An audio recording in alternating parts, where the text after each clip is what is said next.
The Quest 2 versus the Quest 3. Which one should you get or should you upgrade? We're going to talk about both of those in this video so you can make a decision on which one is going to be the right one for you and whether you should or not. So I want to say the Quest 2 was the first time that VR really hit the mass market and kind of broke through. And so a lot of people really picked up on VR during the Quest 2 a few years ago. We're sitting at the Quest 3 now, but how much of those improvements really mattered? And I want to say the biggest difference that you're going to notice if you haven't experienced it yet, they were introduced in the Quest Pro, which I do have here, pancake lenses. And for those that are unfamiliar with them, Fresnel lenses are on the Quest 2 and some older devices to where the focal point is directly in the middle. So you kind of have to use your head to look around, which is really easy to get used to. And most people don't even realize it's a thing.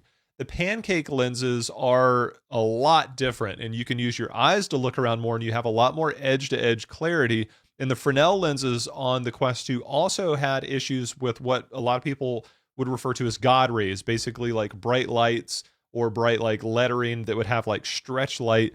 And that was really tough for a lot of people because it kind of broke the immersion. But for most people, they didn't really mind it. But the pancake lenses changed that entirely. And that is the really big difference that a lot of people are going to notice. When I first put the Quest Pro on, and I'm just going to go ahead and say this right now, and then I put the Quest 2 back on, I said, I'm never using the Quest 2 again, just because there was such a huge difference in the lenses and the quality of what you're getting. The other big thing is there's a brand new processing chip in the Quest 3, which makes things a lot faster. And that is shown a lot of performance. A lot of games now have a feature where they're coming out with enhanced graphics that are only available on the Quest 3. So not only do you get better lenses and better quality, but you also are getting better graphics as a result because there is a new chip in there. The old chip was still in the Quest Pro. So right now the big decision is Quest 2 to Quest 3.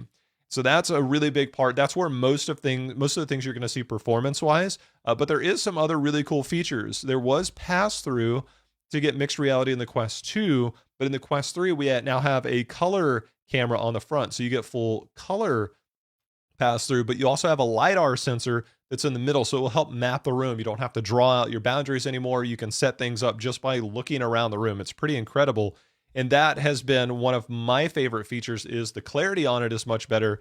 And I have NBA League Pass. I spend a lot of time just sitting there watching a 200-inch screen, watching a live basketball game with other games going on.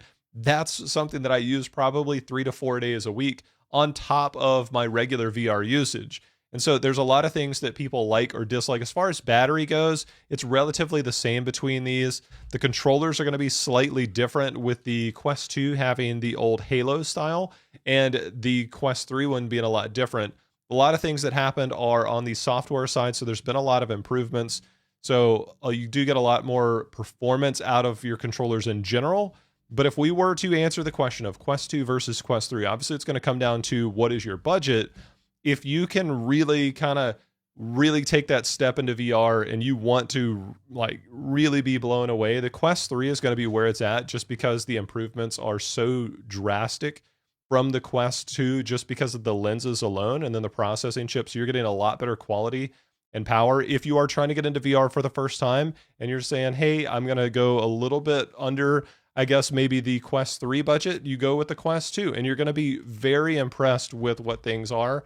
If you have a way to try it out first, obviously that's what you want to do, but the Quest 3 is a fantastic generational leap forward that I think a lot of people are going to enjoy.